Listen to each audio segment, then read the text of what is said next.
Hello everyone, welcome to hot science centre Kahalgaon.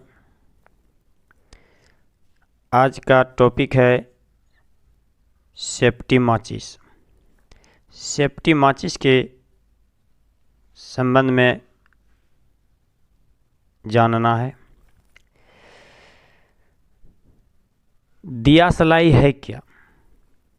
दिया सलाई का अर्थ होता है दिया को जलाने वाला काठ, जिसको हम दिया सलाई कहते हैं।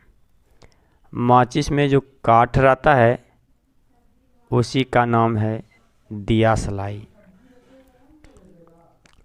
इसको सर्वप्रथम ब्रिटेन के वैज्ञानिक जॉन वॉकर ने 31 दिसंबर 1827 ईस्वी में बनाया था। फिर इसमें कुछ त्रुटि देखा गया।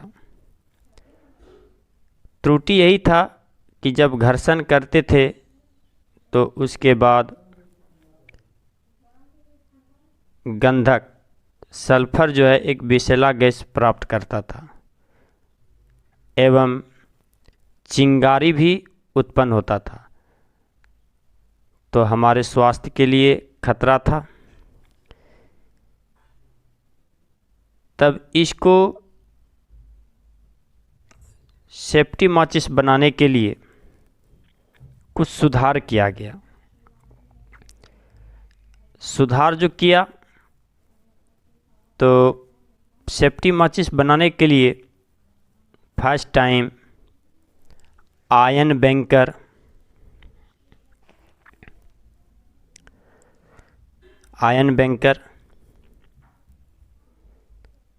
ने सेफ्टी माचिस को बनाया। अब इन्होंने कैसे बनाया, अब ये देखना है। माचिस के डिब्बे के ऊपरी सतह पर जो रासायनिक पदार्थ लिया वह लाल फास्फोरस, एंटीमनी सल्फाइड, कांच का चूर्ण, बबूल का गोंद लिया।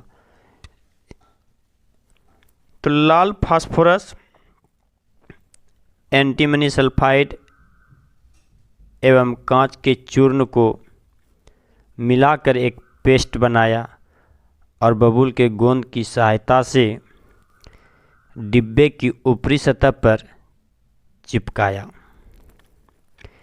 इसके बाद दिया सलाई लेते हैं। दिया सलाई जो काठ है लकड़ी का, ये लकड़ी चीर लकड़ी है, सफ़ेद देवदार लकड़ी है, स्पेन लकड़ी है। मतलब कि चीर का पेड़ से बनता है, सफ़ेद देवदार के पेड़ से बनता है या स्पेन के लकड़ी के पेड़ से बनता है ये काठ। इसके बाद इस काठ को अमोनियम नाइट्रेट के घोल में डाला जाता है।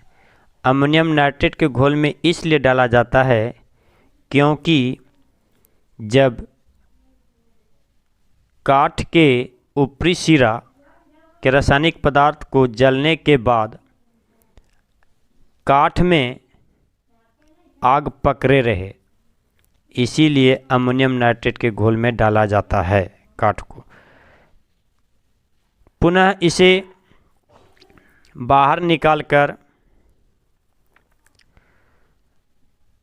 पेस्ट में डाला जाता है।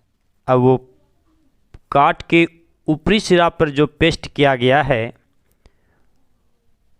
उसमें जो रासायनिक पदार्थ है potassium chlorate, red lead, antimony sulphide और जिलेटिन का कैप्सूल। तो potassium chlorate, red lead, antimony sulphide, gelatin capsule. Gelatin capsule गोंद का काम करता है। तो पोटासियम क्लोरेट और जिलेटिन कैप्सूल को सबसे पहले गर्म पानी की सहायता से एक पेस्ट बनाया गया। कुछ देर के बाद रेड लेड एंटीमनी सल्फाइड रखा गया। रखने के बाद काट के ऊपरी सिरा में पेस्ट कर दिया जाता है। पुनः इसका घर्षण करने पे आग उत्पन्न होता है। घर्षण करने से आग उत्पन्न होता है। तो आग जो उत्पन्न होता है तो लाल फास्फोरस श्वेत फास्फोरस में परिवर्तित हो जाता है, जो शीघ्रता से पोटासियम क्लोरेट से अभिक्रिया कर ऑक्सीजन प्रदान करता है, जो एंटीमनी सल्फाइड को जलने में मदद करती है। इस प्रकार माचिस में आग उत्पन्न होता है। और माचिस का आविष्कार भारत में सर्वप्रथम अहमदाबाद, इसके बाद इसका दूसरा कारखाना कोलकाता में बनाया गया। धन्यवाद।